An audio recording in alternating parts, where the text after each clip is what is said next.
En parlant des intérêts des États-Unis, dernière révélation du haut responsable de BlackRock qui a déclaré dans un enregistrement en caméra cachée que finalement les États-Unis ne sont pas dirigés par le président, mais par ceux qui contrôlent le portefeuille du président. Il y avait aussi plusieurs révélations qui peuvent être considérées comme explosives.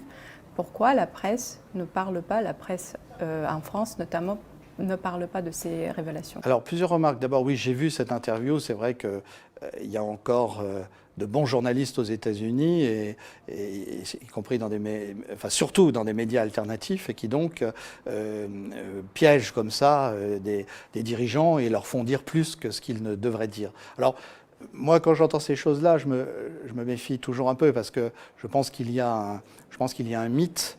Et que ce mythe, c'est celui, je dirais, d'un pouvoir financier qui tiendrait tout et qui tiendrait aussi les politiques. En fait, moi, j'ai une approche plus classique. Je crois que chaque nation a une élite et que cette élite défend des intérêts.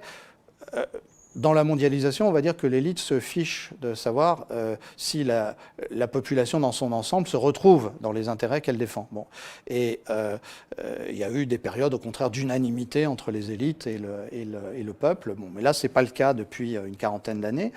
Et donc, je crois qu'il ne faut pas sous-estimer, oui, BlackRock fait partie de ces investisseurs extrêmement puissants et ils ont une vision globale de l'économie où ils investissent, ils ont des prises de participation un peu partout. Mais il ne faut pas se faire d'illusions, leur pouvoir ne tient que dans la mesure où il y a la puissance militaire américaine, et c'est la manière dont les États-Unis intimident le reste du monde qui a fait tenir le dollar. Donc ce n'est pas simplement la question du portefeuille du président américain, c'est aussi la question des armes du président américain. Alors vous me direz peut-être BlackRock investit dans l'industrie de l'armement aussi. On est bien d'accord. Mais en fait, vous avez, je crois que ça, moi je ne suis pas du tout séduit par les thèses qui voient un pouvoir occulte. Non, il y a effectivement aujourd'hui un pouvoir américain, je dirais même anglo-américain. Pensons aussi à la coopération des services, les Five Eyes, etc. Il y a un pouvoir anglo-américain qui, jusqu'à récemment, pensait qu'il dominait le monde. Alors, ça avait des conséquences. BlackRock, par exemple, a largement investi dans les terres ukrainiennes, en contournant la législation ukrainienne et ensuite en instrumentalisant le président Zelensky contre la volonté du peuple ukrainien. Bon, mais une fois qu'on a dit ça, on voit bien que c'est un faisceau de facteurs financiers, économiques, monétaires, politiques, militaires. Et quelle est la grande nouveauté de l'année 2022 ? C'est que jusque-là, ce pouvoir américain se voyait tout puissant. Il avait des alliés, les Britanniques, il avait des vassaux, les Européens, continentaux, et il se voyait tout puissant. Il avait écrasé tous ceux qui osaient se mettre sur son chemin. Que ce soit l'Irak, la Serbie de Milosevic, la Libye, etc.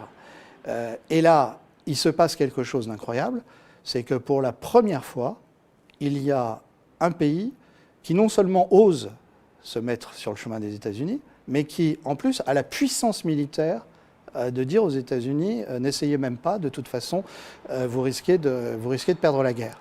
Et alors ça a une conséquence absolument gigantesque, parce que cela révèle des tendances qui étaient déjà existantes, par exemple la tendance à sortir du dollar, qu'on voyait au Moyen-Orient depuis des années, mais là, tout d'un coup, les choses s'accélèrent.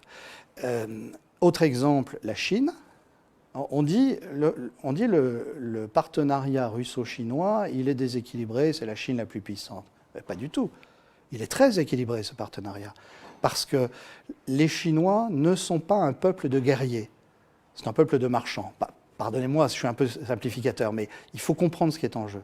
Et jamais les Chinois n'auraient osé affronter militairement les États-Unis comme la Russie le fait. Et donc, il est bien évident que ce dont Xi Jinping est reconnaissant à Vladimir Poutine, c'est précisément d'avoir osé faire ça. Donc en fait, le partenariat est équilibré. Regardez la manière dont l'Inde dit aux États-Unis, on vous aime beaucoup, mais on aime aussi beaucoup les Russes. Et puis, peut-être même qu'un jour, si vous nous aidez, on se réconciliera avec les Chinois. Mais si vous ne le faites pas, c'est les Russes qui le feront, etc. Donc, en fait, le monde est en train de changer complètement, ce qui peut-être relativise les déclarations un peu provocatrices de ce genre de financiers, comme vous le citez.